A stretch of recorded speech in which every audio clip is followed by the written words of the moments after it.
Bonjour à tous, nous poursuivons avec la 7e Mishnah du 3e Pérec. La Mishnah nous enseigne Apoter et Travito va matril bisato alga va regel. Comme nous l'avons vu dans la Mishnah précédente, au moment des 3 fêtes, tout le peuple d'Israël est considéré comme chaver. Même le Hamaharet qui nous dira j'ai fait attention, ce n'est pas impur, j'ai de tout bien gardé, on lui fait confiance pour ce qui concerne les korbanot, pour la terouma. Alors le Tana de la Mishnah poursuit, nous dit Apoter et Travito. Nous avons un chaver, donc un homme qui lui fait attention à tout Maïtara. Il a ouvert un tonneau de vin pour vendre son vin à Yerushalayim pendant la fête, pendant les 3 fêtes, Pessah, Shavuot, Sukkot. Et il y a des Amaratzim, du peuple, qui ne connaissaient pas les halachot. Donc quand on dit Amaharet, ce n'est pas péjoratif, vous les dénigrez, mais c'est par rapport à ce manque de connaissances. Ils ne connaissaient pas le Niduma et Tara, ils ne savaient pas de quoi ils devaient se garder. Malgré tout, pendant les fêtes, il y avait un minimum, tout le monde est considéré comme pur. Donc lui a touché le tonneau, a pris du vin. Est-ce qu'après la fête, le tonneau est considéré encore comme pur? Ou là, on va dire, non, la fête est terminée, il a été touché par des Amaratzim, il est impur. De même, à Matrid Bisato al Gavaregel, quelqu'un qui a commencé pendant la fête, préparer une pâte pour faire du pain. Rabbi Yehuda Omer Yigmor, il pourra terminer après la fête. Les Chachamim disent que non. Donc, pour les Chachamim, c'est pendant la fête qu'il y a une pureté pour tout le monde. Après la fête, c'est fini. Et donc, tout redevient impur, les mafrins, même rétroactivement. Rabbi Yehuda dit non. Rabbi Yehuda dit il pourra terminer. Pourquoi? Si tu ne le laisses pas terminer, il n'ouvrira pas son tonneau. Il va dire je vais ouvrir le tonneau pendant la fête, je vais vendre la moitié, un tiers du tonneau, et tout ce qui va me rester sera impur après la fête. Donc pour cela, les Chachamim ont dit, d'après Rabbi Yehuda, il pourra terminer. Misha Avar Aregel, lorsque la fête était terminée, alors Ayum Avrim Atarat Hazara, toute la Hazara dans le Beth Amikdash devait être purifiée. C'est-à-dire, on va prendre tous les kélim qui se trouvaient là-bas, tous les ustensiles, on va les tremper dans un mikvé et on va purifier parce que pendant les 3 fêtes, il y a eu des Amaratzim qui ne connaissaient pas la halachot, qui se sont promenés dans la Hazara, qui ont certainement touché des kélim. Donc ça, c'est Mavrim Altarat Hazara, on va purifier tout ce qui se trouve à l'intérieur. Avar Regel Biyom Shishi, si la fête se termine un vendredi, on ne va pas le vendredi, la fête s'est terminée, on va dire jeudi soir, le vendredi, on ne va pas commencer à tout purifier. Sinon les Kohanim vont être occupés tout le vendredi à purifier la Hazara et ils ne vont pas pouvoir se préparer pour Shabbat. Donc les Chachamim ont dit, bon, on laisse jusqu'à dimanche. Rabbi Yehuda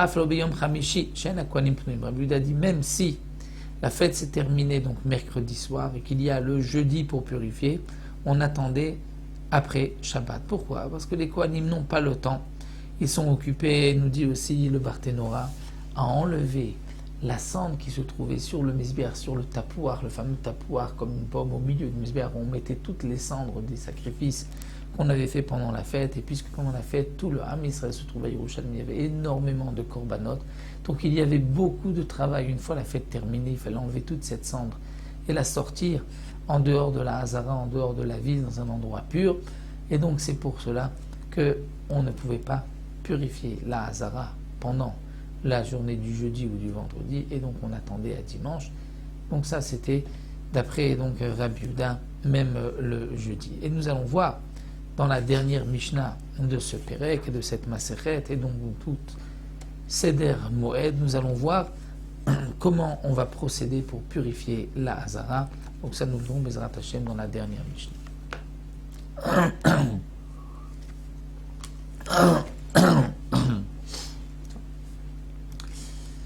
Shalom Ubracha, nous poursuivons aujourd'hui avec la 8e Mishnah du 3e Pérec, la dernière Mishnah de la Masechet Chagiga, donc du Pérec, de la Masechet et en même temps de tout le Seder Moed. On peut donc faire un siyum à la fin de cette Mishnah si on a étudié tout le Seder Moed. Ketzad Ma'avirim al Tarat Hazara, nous avons vu qu'une fois la fête terminée, puisque pendant la fête, tout le peuple d'Israël se trouvait dans le Beth Amikdash, dans la Hazara, dans l'enceinte du Beth Amikdash. Les Hamaratim, même les gens qui ne connaissaient pas la halachot pénétrée, ils avaient peut-être touché et rendu impur la Hazara. C'est vrai que pendant les fêtes, on considère qu'ils sont tous purs, mais après la fête, on dit rétroactivement, ils n'étaient pas tous purs et donc il faut maintenant tout prélever. Donc, Ketzad Ma'avrim al Tarat Hazara. Comment on va procéder pour purifier la Hazara? Madbilim et Akelim Shayib Amigdash ont trempé les ustensiles qui se trouvaient dans le Beth Amigdash. Tout ce qui se trouvait là-bas, qu'on pouvait purifier, qu'on pouvait tremper, on les trempait après la fête. Ve'omrim lahem. Et là, pendant la fête, on disait aux Hamaratim, Izaharu shelo tigu beshulchan. Faites attention, ne touchez pas le shulchan. Le shulchan où se trouvait le lechem apanim, les pains, parce que cette table ne pouvait pas être purifiée parce qu'il fallait que les pains restent tout le temps posés sur le shulchan dans le Beth Amikdash. Donc on leur disait attention, ne touchez pas le shulchan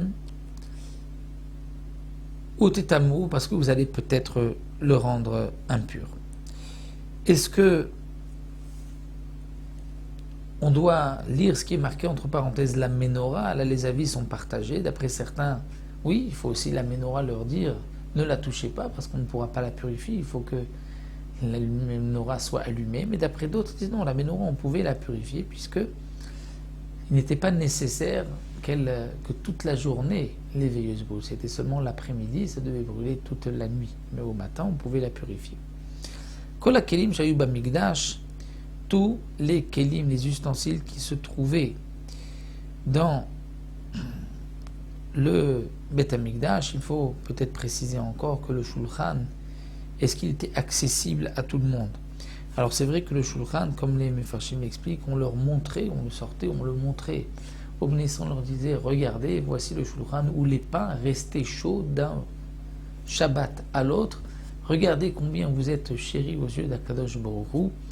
Et donc, c'est pour cela que peut-être à ce moment-là, ça avait été touché, ou touché même par un Kohen Amaretz. Et donc, c'est pour cela qu'il fallait faire attention de leur dire ne touchez pas, pour ne pas qu'on ait besoin de le purifier. Donc, tous les kelim qui étaient Bamikdash, la Mishnah poursuit, Yesh, la Shnim ou Shlishim. Il y avait les doubles, les triples, on en avait d'autres, Shem Nitmar Rishonim, Yavushnim Tartem. Si les premiers étaient impurs, on pouvait ensuite amener d'autres à leur place. Kol hakelim shayu bamikdash, tous les ustensiles qui se trouvaient dans le Beth Amikdash, tunim tvila, il fallait les tremper dans un mikvé à cause de l'impureté pendant la fête.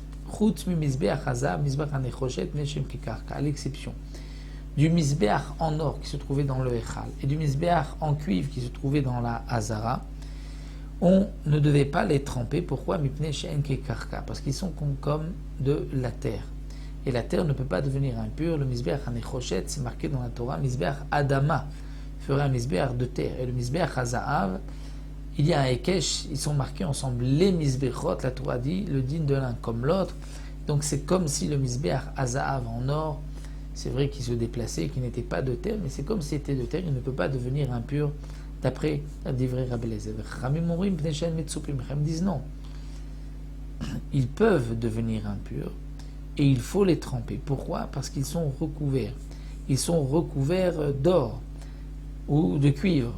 Et donc, puisqu'ils sont recouverts d'or ou de cuivre, à cause de cet or qui est sur le misbéach, il fallait le tremper dans un mikvé. D'après une autre explication, nous explique le Barthénora, les Cham disaient non, qu'il n'est pas nécessaire de les tremper, mais non pas parce que, donc on dit que c'est parce qu'ils sont kekarka, c'est qu'en vérité, disent les Chachamim, comme c'est recouvert d'or ou de cuivre pour celui de l'extérieur, donc cet or ou ce cuivre s'annule au misbéach lui-même. Le misbéach hazav en or était de bois, et comme c'est un kéli de bois qui est là pour être posé et pas pour être déplacé, donc c'est pour cela qu'il ne pouvait pas devenir impur. C'est que les Chachamim donnent une autre explication pourquoi il ne pouvait pas devenir impur, non pas parce que c'est considéré comme de la terre, mais c'est parce que c'est un kéli en bois qui est posé, qui ne peut pas devenir impur. Ah, c'est vrai que c'est recouvert en or, mais l'or s'annule